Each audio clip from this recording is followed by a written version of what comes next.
Hello, listeners. Been wondering how you can help the show? Probably not. But here are 5 things you can do. 1. Subscribe. Support the show by clicking the subscription link in the show notes. 2. Review on iTunes, on our website, www.afraidofnothingpodcast.com, or on whatever app you listen to. 3. Donate. When you go to our website, click the cute coffee cup icon. Or in the show notes, click the subscription link. 4. Share. Sharing really is caring. Tell your friends and even your enemies to check out the show. 5. Watch. Wait a minute, it's a podcast, not a movie. Actually, it's both. Check the show notes to find out where to watch the documentary. You can also rent it on Prime Video. That's it. Oh, one last thing. Enjoy this episode. Holy smokes! We are now at episode 25 in 6 short months, and we've recently topped 5,000 downloads. So thank you to our valued listeners. Your time I appreciate, and I will continue to crank out the best content consistently to keep you happy and scared. Also, some cool news. We have now made our Afraid of Nothing documentary available on Vimeo On Demand. So if you don't have Amazon Prime, where you can currently watch it, you can go to Vimeo On Demand by clicking the link in the show notes. We're offering a special discount for those who download the film and rent it, plus 2 free bonus videos and a 3-day rental. How cool is that? Speaking of cool, this episode is one of the most unique ones you're going to hear. We have Rob Guttrow, a pet medium, telling us how our pets who have gone to the afterlife are communicating with us. And we have one of my friends who recently lost a pet getting a reading from Rob. Here we go.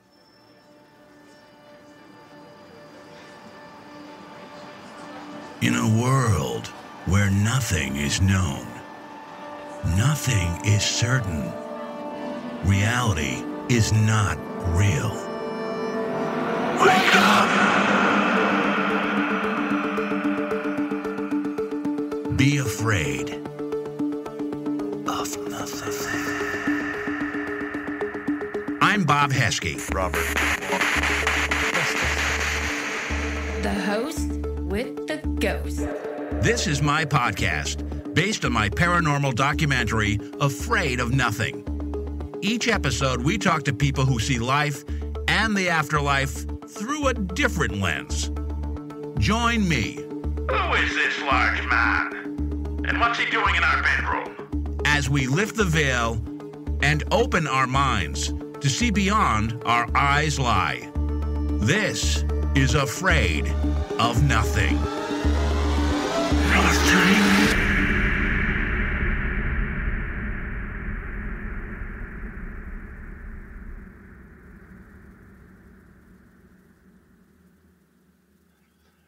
So today's show is going to be something totally different. We have interviewed people on remote viewing, empaths, passionate clairvoyants, just the whole realm. But one thing we haven't talked to is a pet psychic. So we are very fortunate to have Rob Guttrow on the call today. And Rob, though he can do many things, he's a medium, he's a paranormal investigator, he's an author, he does have his specialty as a pet psychic, and he's written a couple books about it. So we're going to talk to Rob about that today. Rob, welcome to the show. Well, thanks for having me. It's good to be here. Excellent. You know, we both have a mutual acquaintance. You're actually one of your really good friends is a medium called Ruthie Larkin. And Ruthie was in my documentary, Afraid of Nothing. She speaks so highly of you. So when I connected with her recently, and we're going to have her on actually the next show after this one, she mentioned that I should connect with you. And I was like, oh yeah, I definitely have to. So would you mind giving our audience, a quick tease about Ruthie Larkin and how you got to know her and kind of how she's so awesome and what she does?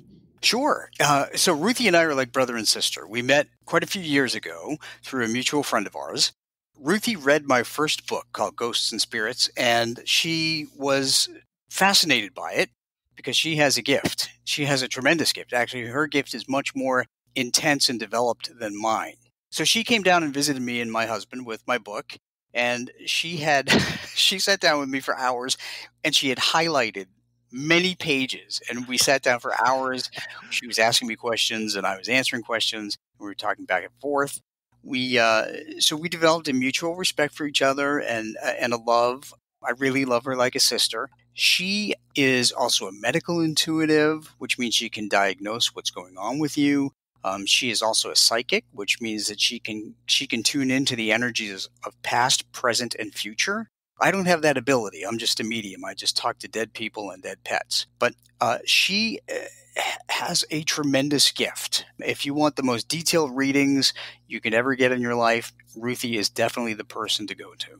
And she's known as the Beantown Medium. Yes, exactly. And by the way, if you want to get a reading with her, get at the end of the line because she's very popular, though she doesn't really publicize herself. In fact, she usually doesn't do shows like this one, but very fortunate that she offered to be on it. And I'll mention one other thing about Ruthie is her specialty is she is very good with parents who have lost a child, grieving parents, and she kind of has a specialty. She's got a very soft spot in her heart for that, and she does a lot of work helping people, and she does tend to push them to the front of the line. So really nice person. She does. So Ruthie is also featured in two of the books that I've written. One is Lessons Learned from Talking to the Dead, where we both ran into the ghost of John Wilkes Booth in the Ford's Theater. And yeah, and the other one is Pets in the Afterlife, where she has a whole chapter of how her dog Boston had come back and given her many messages and many signs. Wow, that is excellent. So while you look, I'm all for plugs. So let's start right now. Let's tell people, because you've written actually, is it 7 or 8 books so far? I've written 7. I'm writing my 8th, which is Pets in the Afterlife 3. That's in progress right now. Could you just give us quickly your website where they could go to just your website and also where they could check out the book? And we'll bring it up at the end too, but might as well, some people have interest. Why wait till the end? Sure. The easiest one is petspirits.com or Rob Guttrow, Gutro.com. But Pet Spirits will get you to my website. And everything's on Amazon. They're in paperback and ebook, and they're all under $10 because I am self-published and I want to educate people and comfort people. So I set the lowest price I can on these books. Oh, that's excellent. And one thing we should let the audience know is your day job, you're a meteorologist. So there's this science side of you that to go along with the paranormal side. And that must have been tough. How do you reconcile the science part of your brain with the paranormal spiritual side? Well, that's a really good question. And the answer to that is it's all about energy. All of the books that I've written are in the foundation of energy. So I think energy explains the paranormal because there's a law called the law of conservation of energy that says that energy can't be destroyed, only transformed. So what happens after we die is the energy within us couples with our memories, personality, and our knowledge. And that is what we call a soul, pretty much. And every living thing has a soul, animal or person. And we make a conscious choice either to stay here, which I call a ghost, earthbound, at a fixed location of our choosing, or we cross over and join the energies of the cosmos or heaven or the other side, whatever you want to call it. And that's a spirit. So a ghost is earthbound and a spirit has crossed over. And there really is a difference because ghosts can only communicate in the fixed location of their choosing. Spirits can communicate with us anywhere in the world at any time. Since it's energy, how do they get their energy, ghosts and spirits? Do they get it the same way? Or, we have food here on Earth. How do they energize themselves and reboot and communicate? There's a difference between the two of them, and there's also a similarity. So the similarity is they all draw on the physical energies of heat, light, water, and electricity. Those things power them up. For instance, that's why if you are in the presence of either one of them, they can manipulate the electricity in your house. They can make the electricity go on and off. They can make a TV go on. They can make a radio go on. So those things power them. They take power from those things. But they also take power from emotional energy. And there's the difference. Earthbound ghosts use negative emotional energies, which are fear, anxiety, depression, and anger. So those things fuel a ghost, give them strength to get power enough to communicate. So if you go into a house that you think is haunted, perhaps, and you're feeling anxiety and nervousness and even fear, you are plugging in that ghost to get strong enough to communicate with you. Spirits, on the other hand, like your grandma who may have passed, they rely on love and faith and hope, positive emotional energies. That brings them back. So if I'm feeling during day, for some reason, I have a wave of being negative or angry. Mhm. Could that be a ghost or an entity that's attached to me, or is it something that's just my problem? It's probably just your problem, really. but if I thought so. But if you are in a house where there is an earthbound ghost and you're feeling angry, you're giving them energy enough to make themselves known to you. So they could move something, or they could be a cold spot next to you. And by the way, I have come up with a scientific explanation of cold spots, because that's something that paranormal people always say that is felt whenever there's in the presence of a ghost. Let's hear it. I want to hear about that, and I want to hear about orbs too. I want to know if orbs affect just ghosts or spirits. I'm curious what your thought is on that. Sure. So the scientific explanation for cold spots: warm air is really fast-moving molecules of air. Colder air moves at a much slower rate. So what happens is, when you're in the presence of a ghost, or even a spirit for that matter, and they want to get energy enough to make a noise or touch you or move something, what they do is they take the energy of motion of those molecules of air, and by doing that, they slow those molecules down. And that means the warm air becomes cold air, or cooler air, if you will, in the spot where that energy or that entity is trying to manifest. So when I'm watching Ghost Adventures or any of those shows, and they're like, "Oh my God, the EF meter, it's like 10 degrees colder or whatever," there is a scientific reason for that, and they're not just pulling the wool over our eyes. It's probably could be a ghost that's there, correct? That's right. Something's trying to manifest. Something's trying to appear there by using the energy of the motion of molecules of atmosphere. So we're going to talk about pets in a few minutes, and actually you've been gracious enough to offer to one of my friends lost a pet. He's had a very tough year, and we're going to do that, a 5 or 10 minute type reading on him and see if that pet comes through. But before we go there, a lot of our audience is from the UK, and you've written a couple of your books on the UK. You want to give us a little tease about them? Sure. Well, there's one book that actually focuses on 2 trips that I took to England, and it's called Ghosts of England on a Medium's Vacation. And it's actually one of my favorite books because it's full of history. The reason we went to England twice on vacation is that my husband is kind of an amateur historian on the Tudors. He loves the Tudor period. Now, I don't know anything about the Tudors.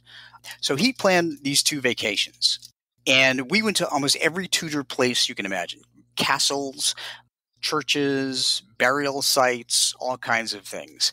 And wherever we went, there was some dead person trying to talk to me. So, and some of these places were much more haunted than others. As you can imagine, the Tower of London, which is it was built as a castle and then used as a prison and other things.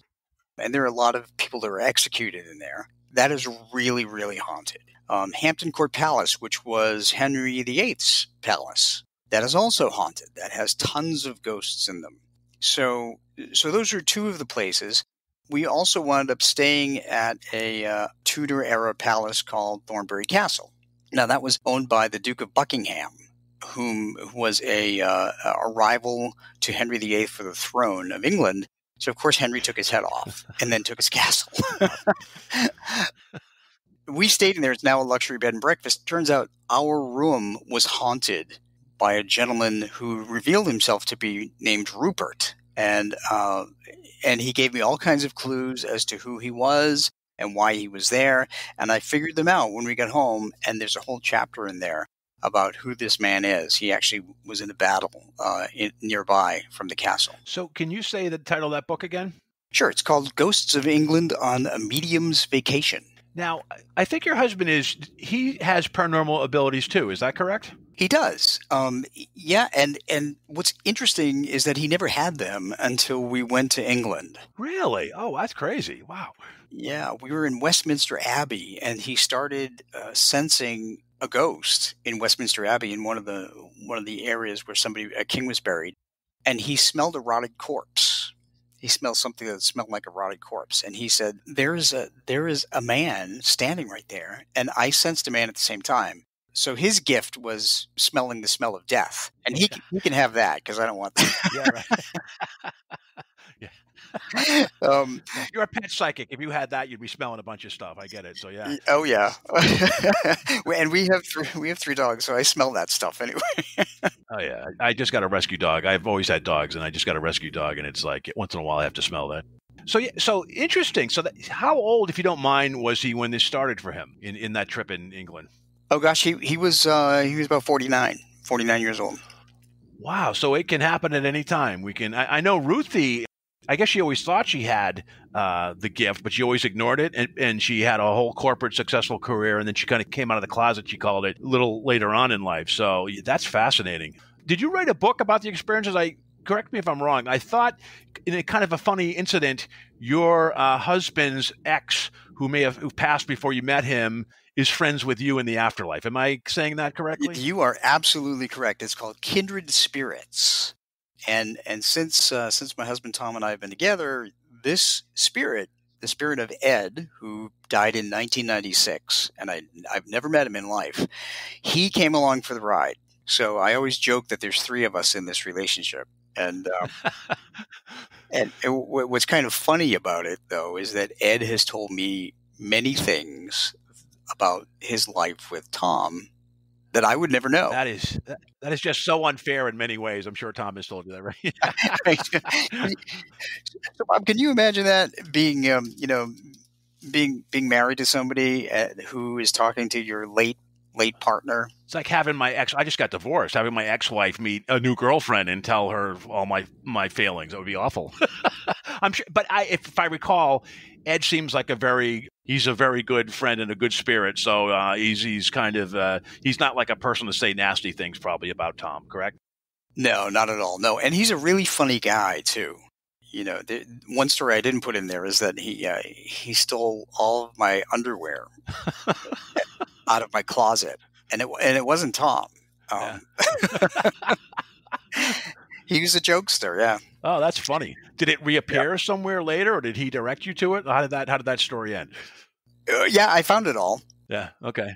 All right. Let's get into the pet stuff. I mean, so your first experience wasn't with an animal. I think it was with your grandfather when you were about 13. Your psychic ability really bloomed when you had a puppy, a Weimaraner, I guess, that passed early and then came back. So do you mind giving us kind of very quickly your first experience with your grandfather and then, fast forward to your pet and how that really opened your psychic eye? Sure. I was never close to my grandfather before he passed. And I was a teenager. And one day I was home alone and he just materialized in front of me in full color and scared the living daylights out of me. And I ran out of the house and stayed there waiting for my parents. And when I told my parents when they came home, my mother was not surprised, which made me raise my eyebrows. It turned out she had the ability too, but She was afraid to use it. So fast forward many years, I had a couple of experiences in between. My aunt had come to me after she died, begging for forgiveness from my mother for doing things to my mother. I lived in a house that wound up being haunted by a Civil War soldier when I was in college. And then in 2005, I had a puppy. I was given a puppy, and I named him Buzz. I was given the puppy for my birthday. Now, Buzz came to me, and he had pneumonia, and I spent the first 2-3 weeks together with him every single night, every day, nursing him back to health. We got very, very close. Unfortunately, when he was 7 months old, his leash opened when I was walking him. He was killed by a car. But Buzz reawakened my abilities. Buzz, right from the get-go, Buzz became the world's best canine communicator from spirit. Did he come back were you feeling guilty and blaming yourself and he came back to console you? Or how did that first incident happen where Buzz came back to you? Yeah, I didn't even have time to feel guilty. I mean, I was in shock pretty much. So he sent me musical signs. He manipulated electricity in the house as soon as I came back to the house with his body. And then we went right to the vet with his body so they could prepare him and, cremate him. One of the things he did was he popped the lid off a trash can behind the vet's office when myself and 3 of my friends who had come there to meet me were standing there. There was nothing behind the trash can. There was nothing at all. It went 4 feet in the air, and I knew it was him. With all the stuff that was happening, the electricity and all this different stuff, did you get an inkling right away, or did it take 2 or 3 of these things? Did you go, wait a minute, this could be Buzz? No, I knew it was him. I absolutely knew it was him right from the beginning. How did he communicate? Was it like telepathically? Was it just through feelings? Was it through words, symbols? It was mostly telepathic, and it was a feeling also. It's like with anybody. If you're laying in bed, sometimes you feel like someone is there with you. Someone that passed maybe is there with you, maybe sitting next to you or watching over you. That's the kind of feeling it was. So one thing I learned about being a medium is that you really have to trust your feelings. I love to quote Star Wars and say, trust your feelings, Luke. But there really is something about that. So yeah, over the course of time, Buzz really showed me all the different ways that pets will communicate. He led me to another Weimaraner that looked like him. And it was on the anniversary of his passing that he did that. So I learned that when spirit communicates with you, there's no such thing as a coincidence. Now, the pets that come over, are they ghosts or spirit? Are they ghosts that want to communicate? They're waiting for their masters, or are they spirits that have passed over that want to communicate via love and positive affection? Yeah, that's a good question. So they're all spirits. I would say about 2% of pets would stay behind as an earthbound ghost. I've only run into one, or two, actually. I've only run into two in all the years I've been doing this. One was a cat in a house where we did a paranormal investigation, and the other one was a dog in England, as a matter of fact, at the John Soane Museum. It was John Soane's dog that stayed behind. But for the most part, our pets cross over into the light, and the reason they do that is because our loved ones, our human loved ones, our relatives in spirit, are on the other side, and they are calling them over. When they go into the light, do they have a life review like humans do, or is their life so short and they don't do as horrible things like we do? They don't have to deal with. Yeah, they don't have to deal with that because pets are really unconditional love. Yeah, humans still haven't learned that. It's funny. In my mind, I'm thinking Buzz is on the other side, and all these pets that wanted some type of vehicle to communicate found him, just like ghosts find you, human ghosts find you and try to talk to you, right? So it's almost like he's like a version of you on the other side, but for pets. It's kind of the feeling I get. Is that accurate? Do other animal spirits go to him and then he says, "Hey, Rob, I got another one for you," and sends them your way? Well, no, they don't really have to seek him out. They can seek people out by themselves. But Buzz has actually just really shown me how they will communicate with people on this side. So no, pets can actually do it themselves. And the thing is the love that binds them to the person, to their parent, their pet parent. It's like an invisible tether. So if you've lost a pet, wherever you go, if you move from the house in which you had the pet, your pet will always find you. Your pet in spirit will always find you, no matter where you go. That's comforting. That's great. Now, can we do people have all these kind of perceptions, about dogs versus cats. And so I'm curious, now that you communicate to a bunch of them, are cats more spiritual than dogs? I've heard like dogs are your protectors on earth, but cats are the ones that are connected to the afterlife. Are dogs as spiritual as cats are when you communicate to these beings? Sure, they're equally as spiritual. Everyone, every animal basically has the same ability to cross over and become a spirit. Dogs are not any different than cats. As a matter of fact, we all maintain our personalities when we cross over. So in my Pets in the Afterlife book, what I do is I cite a couple of scientific studies because I'm a scientist. And one of them is behavioral study, a study of intelligence. So Dr. Stanley Coren analyzed dogs because he has dogs. And he found out that dogs and cats have the intelligence of a 3 to 5 year old human child. Dogs seem to be a little more intelligent than cats. Cats are more instinctive. So I would say cats have like the intelligence of a 3-year-old child, and dogs have the intelligence up to a 5-year-old child. If you have a cat, it's harder to train a cat than it is to train a dog. Yeah, that's why I've had mostly dogs. Mm-hmm. There are some pretty interesting stories that you've had, some cases that you've had with clients and with pets. Would you mind sharing a couple of those? Sure. One case in particular stands out, and that is about a woman named Elizabeth who wrote me after reading my first Pets in the Afterlife book. She had lost her puppy. She said that she was out, and her puppy, who was a Cocker Spaniel named Clancy, started getting ill when she was out for a couple of hours, and her husband called her and said that the dog was very sick suddenly. She couldn't understand why, because the dog was perfectly healthy before she left. So she came home, and the dog was very lethargic. She wound up calling the emergency vet. The vet said either take her in immediately, take Clancy in rather immediately, or you can watch Clancy for a couple of hours and then maybe take him in. So she opted to do the latter. She watched the dog. She checked on the dog in 2 hours and the dog had passed away. And she was totally beside herself. She felt terrible. She felt guilty. She didn't know what happened. The dog was perfectly healthy like 4 or 5 hours before. She wanted to know how in the world her dog had possibly passed away. And she felt guilty. So she wrote me. And she sent me a picture of Clancy, which is what I need in order to get in touch with them, the dog's name, and then her questions. So while I was sitting here at the computer, I was able to get in touch with Clancy. And I started to get severe pains in my stomach. And then Clancy showed me that he was eating plants. So that told me right there that his passing was a result of eating some kind of poisonous plant that killed him. So I sent her a list from the SPCA of all the toxic plants, house plants that people have. And she wrote me back probably within like 20 minutes. And she was able to pinpoint several of those plants on that list. Wow. And she realized that that is in fact what happened to Clancy. She said because he would go out in the backyard and he would actually eat plants in the backyard. So she finally understood what had happened. And Clancy assured me that it is not her fault. He knew that sometimes he would get an upset stomach when he was eating those plants, but he still continued to do it. So it was his responsibility. His passing was his responsibility.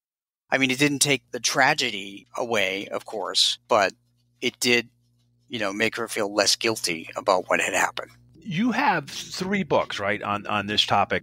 Do you mind telling us what the difference is between the 3 books? Are they just more stories that you've learned, or is there a different angle on book 1 versus book 2 and the third one that you're working on? Sure. There is somewhat of a difference in them. So the first book cites the scientific studies. One is actually also an emotional a study that actually proves that dogs have the same emotions as humans by doing an MRI study of the caudate of the brain. And that was done by an Emory University professor. And the first book also has chapters by 3 different mediums, including Ruthie Larkin, and other stories that Buzz has shared with me and some stories from others. Pets in the Afterlife 2 is a compilation of readings that I have given and how pets have communicated with their own parents. And also both of these books outline all the different ways that pets communicate. The third book that I'm working on, Pets in the Afterlife 3, that should be out in January 2021, there's a grief component to this.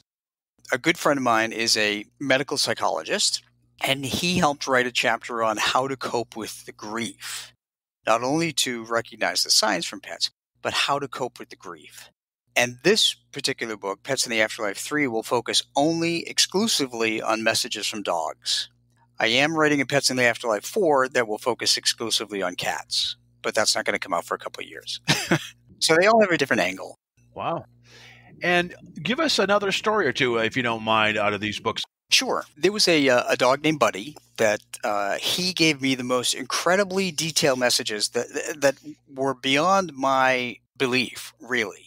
This couple that had come to one of my lectures about how pets communicate from the other side, and they sat in the back of the room and they cried through the entire thing. And then at the end, they came up to me and they couldn't even speak to me because they had lost their dog Buddy. So I handed them my card and I said, I understand you've suffered a great loss.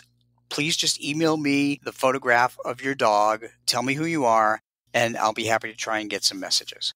So they did. This dog came through to me with a number of amazing things. First of all, he showed me what looked like pine trees that were hundreds of feet high. And he said, this is my favorite place. And he showed me a gravel path. And he said, this is my favorite place that I would walk. He said, my grandmother's name is Elsie, but it's spelled E-L-K-E. And I thought to myself, this is ridiculous. So I'm sitting here typing this up as this dog is communicating with me. And I said, he says that his grandmother's name is E-L-K-E, but it's pronounced Elsie. And I said, I don't have no idea what this means. I said, you're probably not going to understand this. And I said, there's something about a gravel path, the tallest pine trees I've ever seen.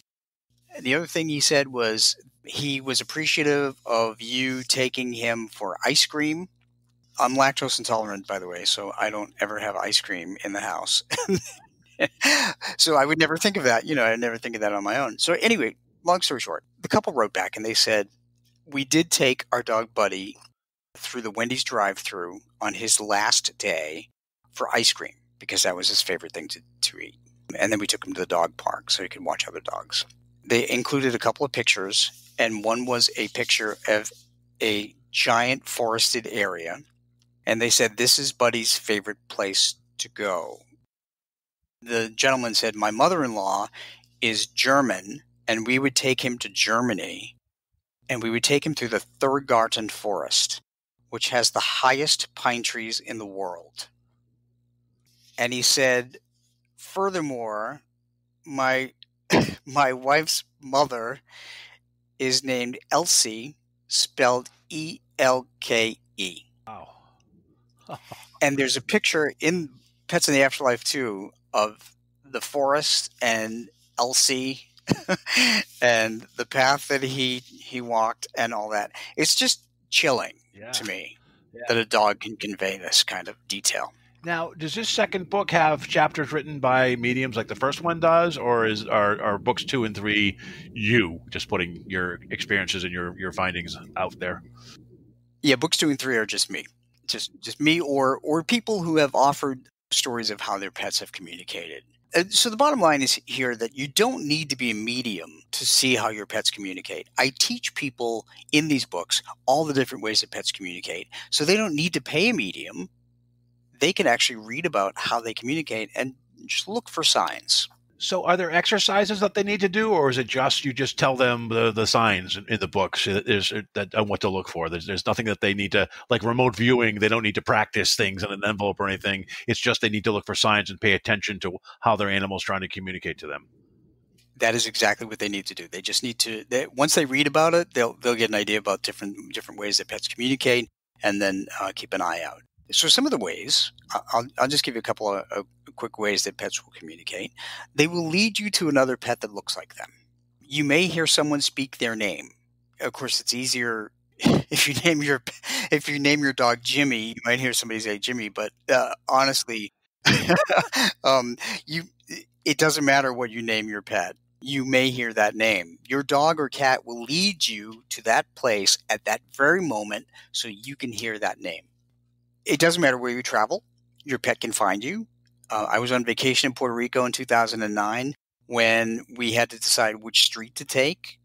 I felt like I was being pushed or nudged down one particular street. Got down to the end of the street. There was a man walking dogs. One was a Weimaraner that looked like Buzz. And I suddenly heard Buzz in my head, and he said, "Dad, you know what today is." And it was the 4th anniversary of his passing. Yeah. So pets will lead you to an animal that looks like them. With the help of human spirits on the other side, they can manipulate coins. They can manipulate things in nature like squirrels or birds or dragonflies, butterflies. But they have to behave oddly. It's not just if you see a butterfly, that's a spirit. That's not how it works. If they behave oddly, if it's related to their birthday, anniversary, or holiday, those are the times to look for signs from spirit. Does numerology play into it ever, or like, you see like the number 1111, or you see a 3, or you see something? Has that ever play in, or is it more just symbolic other things that are more physical world things? No, sure. Numerology can also play into it. And here's a quirky story that's actually going to be Pets in the Afterlife 3, so I'll give you kind of a preview. This one gentleman had written me, and his black lab had passed away, and he was very distraught, and he wanted to know if they were okay, and so his black lab told me the number 512. And I said to him, that could be a time of his passing maybe, or his birth. That could be a month and a day. I don't know what it means. I said, but he's very adamant about telling you 512 to prove that it's him. And the gentleman's like, I have no idea what that means. And I said, well, think about it. And then, maybe over the course of a couple months, you'll figure it out. Well, 6 months later, he wrote me back and he said, you may not remember me, but, and he said, long story short, I'm a doctor. And he said, I was seeing a patient in my practice, and he suffered from a collapsed lung. And he said, when I went to write the diagnosis, it was code 512. And he said, my dog passed from collapsed lungs. Only the dog of a physician would know that code. So yeah, numbers are important. Yeah, that is amazing. Hey, everybody. This is your paranormal podcast pal, Bob Heskey. You know, every night I like to listen to videos on YouTube. But lately, with COVID, civil unrest, market volatility, politics, conspiracy theories, I just want to tune out.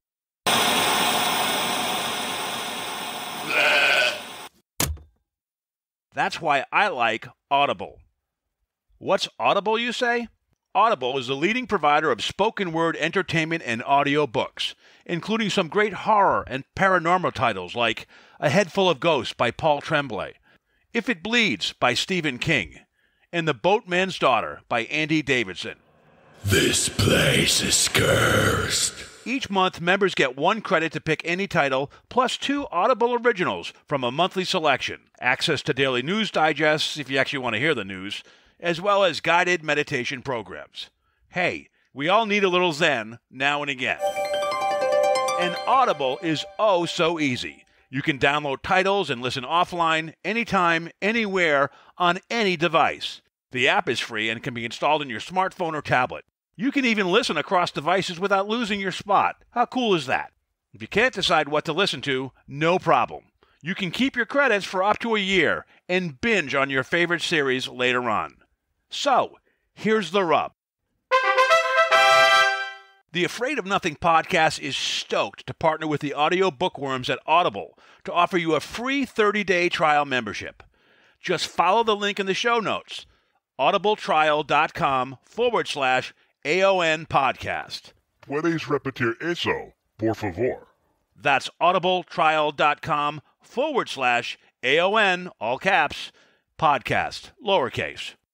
Full disclosure, I get a commission for everyone who signs up using that URL. But you get to try it for 30 days without a commitment. Using our custom URL doesn't cost you a penny and helps out the show if you do sign up. Nothing scary about that. So escape reality and pick up a book, an audiobook, and listen to what's out there. Go to audibletrial.com/AON podcast after listening to the show. Welcome back. As I teased earlier in the program, I did ask Rob to connect with one of my friends, one of my best friends, Dan Miller, who went to school with me at Indiana University. We were fraternity brothers. We've stayed pretty much best friends since then. And Dan lost a dog, Charlie, in the past year. And so Dan sent Rob a picture and his name. Rob did a download, had a conversation with Dan, and this is the results. Dan called me and gave me a recap.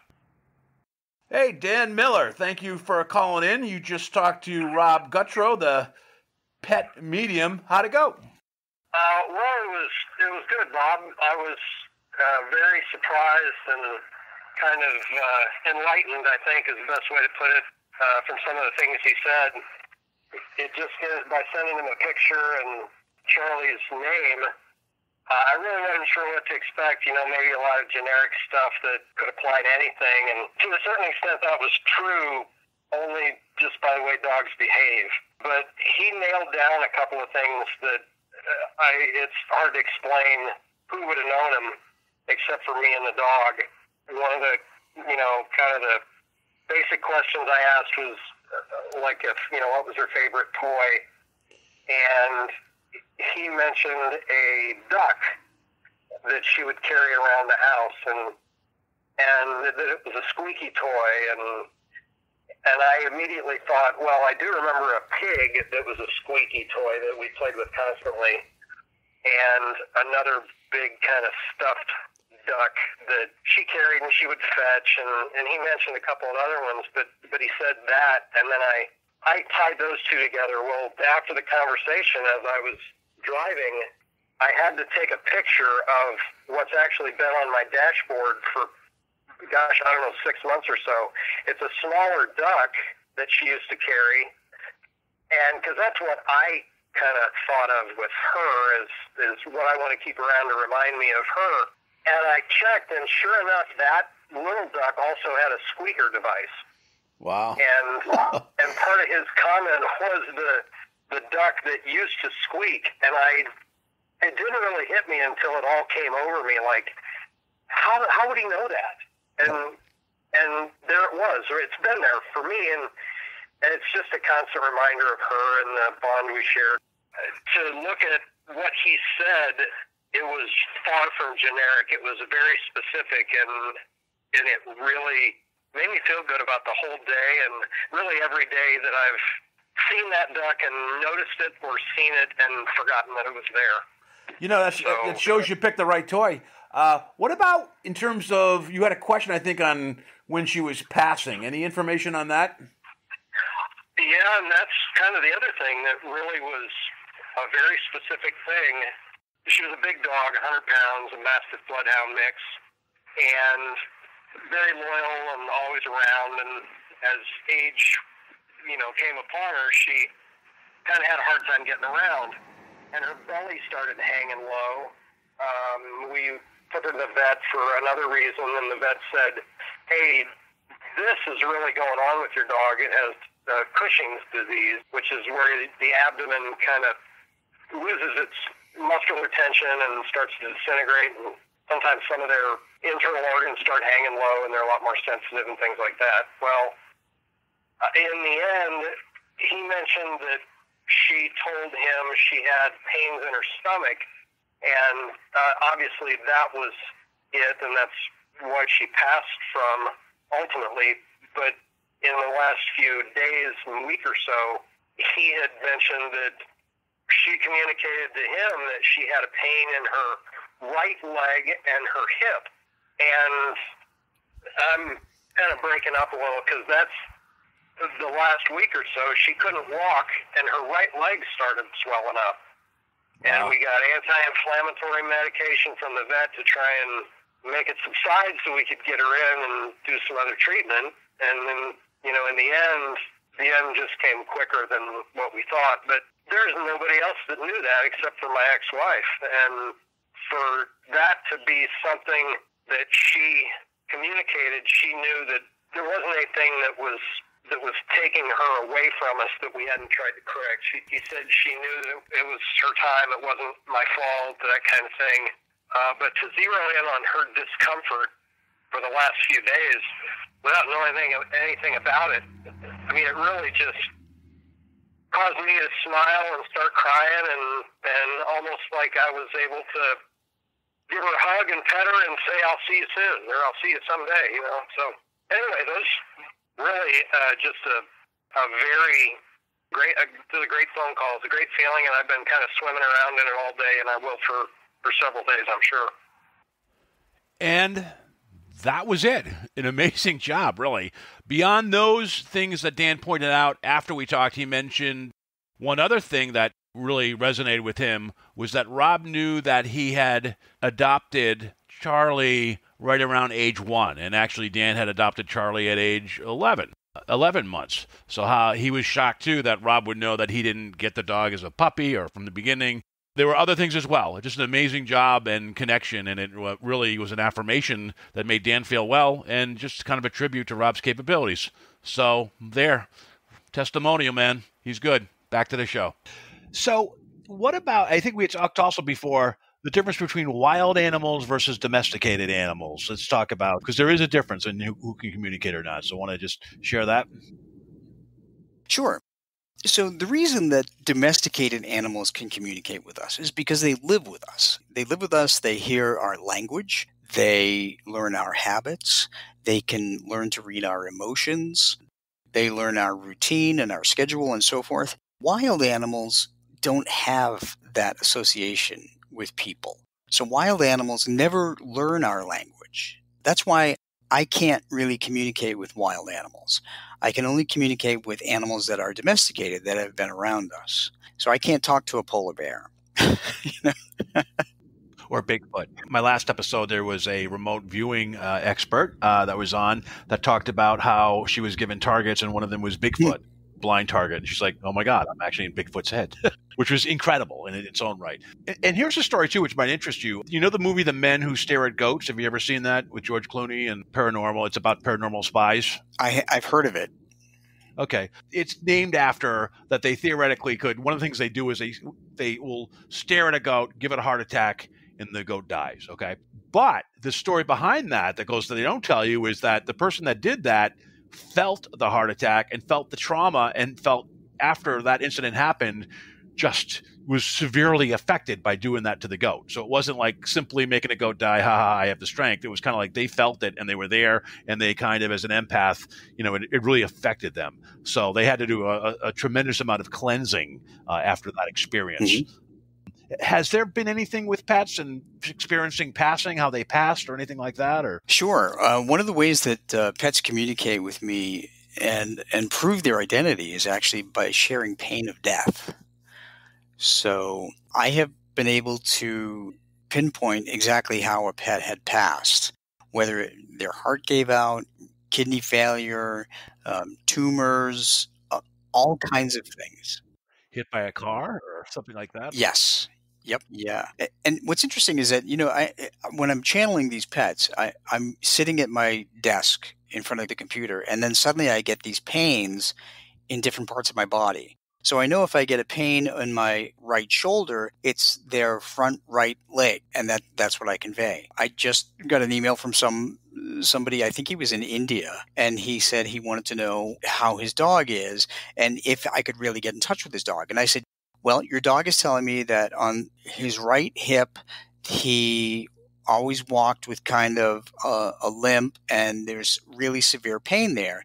And he said, oh my God, when my dog was a puppy, there was an accident and his right hip was injured. So they make me feel the pain. Yeah.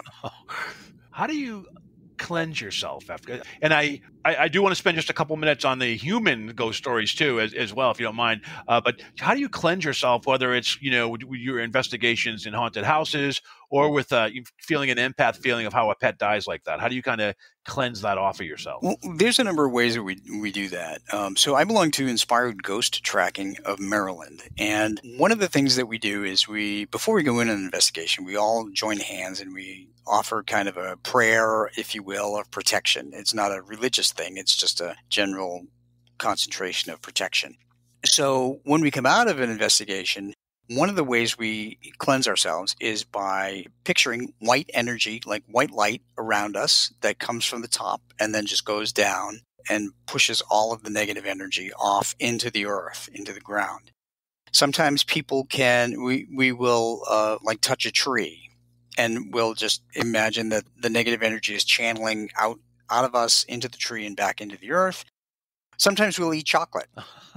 That seems like the best approach. Yeah, that's the one that I like. Because chocolate raises I think the endorphins in your body and makes you feel good. Wow. How did you stumble across that? Did you know it? Did someone tell you that, or did you just figure that out yourself? Or? Margaret Ehrlich, the founder of Inspired Ghost Tracking, is the one that shared that. And, to me, it works. I can't get enough chocolate after investigation. So is it dark chocolate versus, white chocolate or regular chocolate? Is there a particular brand that's more potent, or does any type of chocolate work? Anything that makes you feel good. Wow, that's great. So you are part of a paranormal group, and I think you've just written you've either just written or you have a book already out about those experiences. Do you want to tell us a little bit about that book? Sure. So as a paranormal investigator, I am a member of Inspired Ghost Tracking of Maryland. I'm one of the mediums, and actually my husband is another one. My latest book is called Case Files of Inspired Ghost Tracking, and it contains quite a number of cases that we have gone on. And what we do is we go into homes, private homes that contact us. Families contact us when they think they have paranormal problems. And we'll go in and investigate because we like to do two things. One, we like to bring peace to the home and the family. Two, we like to cross ghosts over because ghosts do not belong earthbound. They need to cross over and become spirits. So in this book, there are a number of things. And, when you go into somebody's house, you never know what to expect. And every case is totally different. In one particular case that's in this book, I call it the double murder ghost investigation. That was probably the most incredible case that we've been on. And that wound up, myself and another medium wound up sensing two women that were brutally murdered in this home that stayed behind as earthbound ghosts. and they shared with us the pain of death. They were actually tortured by this man who was on a drug-induced frenzy. There was a renter of one of the in the basement. How long ago was this? Was this like 1980s? It was about 15 years ago, 20 years ago. And the man is still he's in Western Maryland in prison doing a double life sentence. They caught him. But the two women that were murdered insisted on staying in that home as earthbound ghosts because they wanted to protect any family that moved into that home from the murderer, even though we told them that the murderer was caught. And what's interesting is that we went in there, the other medium and I went in there not knowing anything about the house or anything about what happened or nothing, because that's how we work. The mediums go in and we don't know anything. We are actually just given the address 1 hour before we're supposed to be there. As it turns out, all of the things that we felt and sensed were confirmed by the police report. So is this almost like the Dead Files, where you guys go in, you do the walkthrough, and then there's someone that does the research on the back end, and then you reconcile it after you share your impressions, or? That's exactly how it works, yes. I mentioned this on a prior podcast. The thing about the Dead Files, are you familiar with that show? I am. It always blows my mind that they have not just one ghost, but they have like one ghost, and then like the land with from turmoil with the Indians, and then there's a poltergeist, and then there's some shadow. There's like 4 or 5 things on every house recently on that show, which is, I enjoy it, but it's like so many things thrown into it. I would imagine most of your investigations, is it pretty much standard one ghost, or in fact you run into cases where there's many things going on that you have to deal with? It varies. There was one case where we ran into the spirit of a dog, the spirit of a grandmother, and a burned ghost, a ghost who died in a fiery car accident. Then we investigated a Maryland mansion, and there were about 6 or 7 ghosts from all different time periods there. Wow. Do you tend to move them all, or what's your success rate? Or do some just not go and you just do the best you can, or? Yeah, it depends on their personality. Some of them really insist on staying. It's like being alive with people. You can't help people that don't want help, right? Yeah, you're right. You said the personality doesn't change. No. On a personal note, in my point in life, I've lost my mother like 5 or 6 years ago, and that impacted me to do several things, actually. And I think she even pushed me to do some things like make a movie, and then it's affected other things in my life, which I probably wouldn't have done. Have you been affected with have your parents or any loved ones passed, and then that you are in communications with since you now with your medium capabilities? Sure. Both my dad and my mom have passed. My dad actually was like Buzz, was inspirational in having me write my first book, Ghosts and Spirits. And in that particular book, my dad, there's a story of how my dad helped me convince my mother and my brothers that he was at his own wake and his own funeral. And your mom is psychic, right? She does have those abilities, and she just didn't connect with that, and so it came through you? Yeah, my mom was, she was a medium, and she was also psychic, but she was afraid to use it. So what's kind of funny is that when she realized that I had this gift, she would always call me up and say, "What dead people have you talked to?" But she wouldn't want to talk to any of herself. My mother is always around. One thing that's interesting for the listeners is that we all maintain our personalities when we pass. So when my dad passed in 2008, I heard from him a lot. When my mom passed in 2013, 5 years later, I don't hear from my dad anymore. Not very much. Because in life, my dad was quiet, and he let my mother do all the talking. Now that's happening on the other side. That is great. Excellent. And so and how frequently do you talk to your mother? Does she just come around during unexpected times, or are there certain points when you're down that she comes along, or does it just, you never know? Well, I have to tell you that my husband has a way of channeling my mother, which is kind of unnerving. Oh, that's all right. Carpe diem, right? Or karma or something, right? It's just he has a way to get back. That's great. Yeah, he'll say things that my mother used to say, and he wouldn't know that. She used to say things. Awesome. But I've got one on him too, because Ed, his late partner Ed, tells me things that Yeah. Okay, so. that's good. You have something on each other. That's I think that's fair. We do, from the spirit world. We do. Yeah. Have you two gotten even closer now that he has? Now that he has these abilities, can you communicate with each other? Does he go with you on some of these investigations, or does he just kind of say, "All right, I have it. That's enough. I'm not one of." No, he actually does go on the investigations, and we compare notes, and often we will get the same thing, which is great because when you have more than one medium, you act as a confirmation to each other. And Ruthie and I did that when we went to Ford's Theater and we ran into the ghost of John Wilkes Booth in the very same spot. And that's in one of your books? Which book is that in? That is in Lessons Learned from Talking to the Dead. Okay, so we're going to let the listeners check out that book and find out for themselves rather than do it here. So, Rob, thank you so much for your time today. I'd like to close by, once again plugging your website and where they can get your books and what the next one that you're working on. Sure. The website is Rob Gutro, Gutro, or petspirits.com. I'm also on Facebook and Twitter and Instagram, although I do my best to keep up with it. Everything's on Amazon, and it's in paperback and ebook, and it's all really affordable, under $10. And my next book is Pets in the Afterlife 3, which I am going to hopefully publish January 2021. And then I've got 7 other books lined up after that. I was going to ask you that. What other? I had interviewed another author, a prolific writer and researcher, a couple episodes ago, and they always have like 4 or 5 in the coffers that they're kind of working on or outlining in various degrees. So is that the same with you? You have like 6 or 7 that you're in various degrees of fleshing out and outlining and doing research on? Yeah, and actually some of them are actually already written. They just need to be edited, like Ghosts of Scotland and Ireland on a Medium's Vacation. Because I went there and international audience, you're gonna love that. Yeah. There's always something.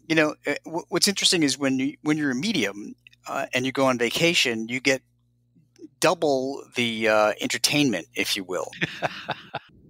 Obviously, you're not traveling lately. Do you want people to connect with you and say, "Hey, here's an interesting story for your next book"?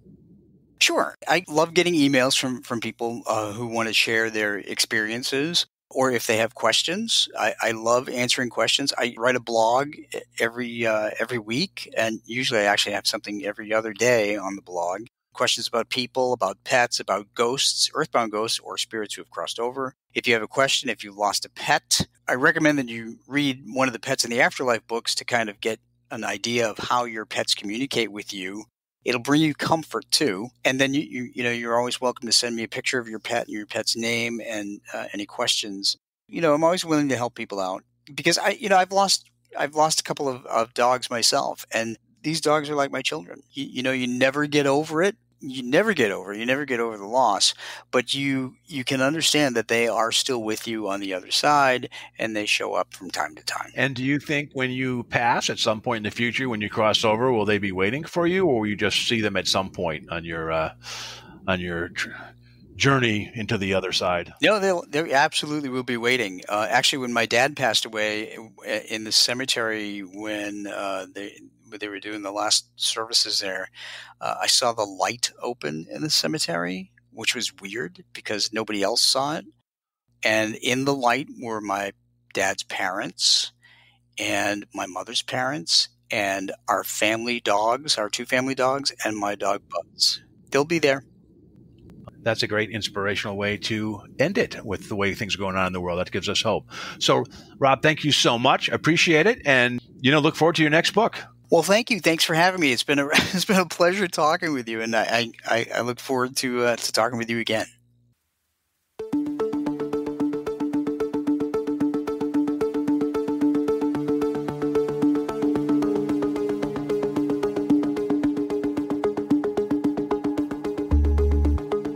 You've been listening to the Afraid of Nothing podcast. Please subscribe and like us on Facebook. Until next time, stay scared.